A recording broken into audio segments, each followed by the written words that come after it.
lead singer for the group TLC, Tionne T-Boz Watkins has sold more than 65 million records worldwide. TLC is ranked as the best-selling female group of all time in the United States and the second best-selling female group worldwide. With 5 Grammy Awards and 4 #1 singles, TLC has made its mark in the music industry. Please welcome to the show, T-Boz.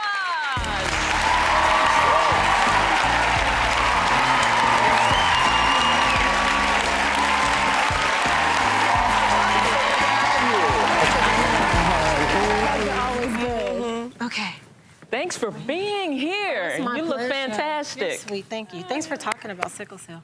I wasn't properly diagnosed until I was 28 years old, so I lived 28 years not understanding what I had, which is crazy. I just want to remind everyone what sickle cell disease is. It's an inherited blood disorder, and the red blood cells are normally smooth ovals. Those carry oxygen throughout your body. But when you have sickle cell, your cells are actually abnormally shaped, like a sickle with those jagged edges. And then what happens is sickle cells, they're stiff, they're sticky, and when they're stiff and sticky like that, they can clump together.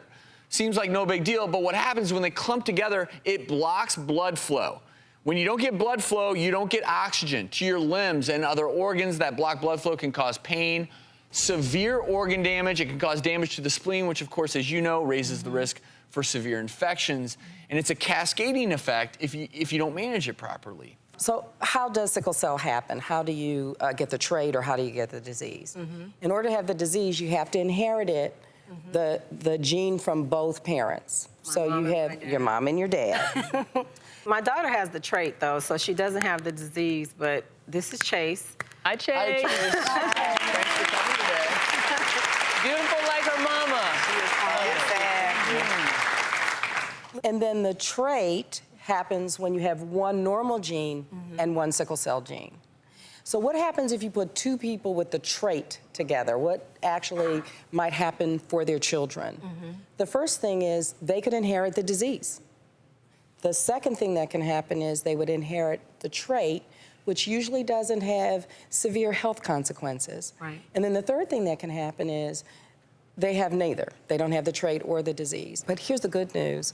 In almost every state, almost every newborn is now tested for sickle cell disease. A lot of people think that only African Americans get sickle cell disease.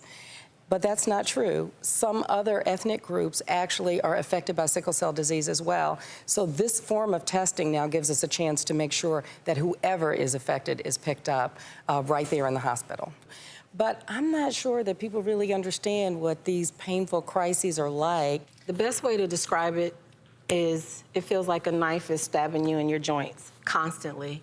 So you go to the hospital, they give you IV fluid, which helps flush your blood, and they give you oxygen to get oxygen to your organs. And then a lot of powerful pain medicine. It's like really hard, which when I go, I get a lot of fans saying, oh, she's rich, she's T-Boz, she gets special treatment. What kind of special treatment? Money can't buy a cure that doesn't exist. So what am I getting? And I get it worse because they think all celebrities are, she's a druggie, she's seeking drugs. So a lot of patients come in and they go, oh, she just wants to get high. And I think it's important that everyone understands how severe these pain crises are, because when they're bad, you require a lot of pain medication to help you just get through it, to survive it. I'm glad we're raising awareness about this, because this is something everyone should know if they're a carrier. And like you, it shouldn't be when you're 28 years of age.